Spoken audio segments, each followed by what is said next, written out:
Што ќе правите со Бугарија од позиција на идна влада, бидејќи имавте една средба со Борисов, еве ќе ја наречеме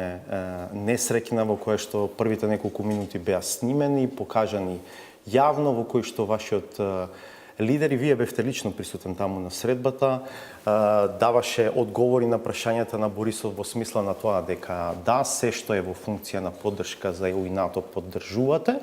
а прашањата беа конкретизирани, се однесуваа на договорот со Бугарија.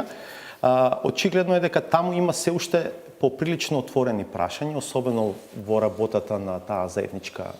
историско-образовна комисија, кои што ќе се провлекуваат во следните години и ќе треба многу трпение, многу мудро за тие теми да се затворат. Вие дури ни базичниот договор не го признавате, предпоставам дека овие другиве теми тешко дека ќе можете да ги Во однос на Бугарија, тоа што го кажа Мицкоски на средбата е нешто што ние го кажуваме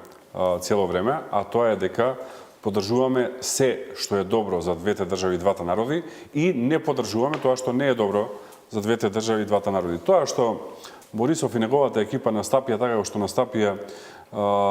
крајно непрофесионално и тенденциозно да со мобилен телефон го снимаат разговорот, позади мојот грб така беше поставена масата и да случајно еден од членовите на нашата делегација тоа го забележи па да прекинат, само зборува за нив и би им оставил тоа на нив и секако на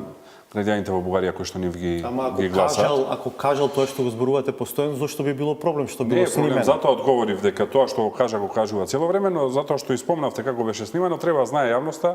дека тоа беше направено на еден чин кој што мене никогаш не ми се случило, претпоставам ни на никој пристоен политичар досега, затоа што има правила како се случуваат средби.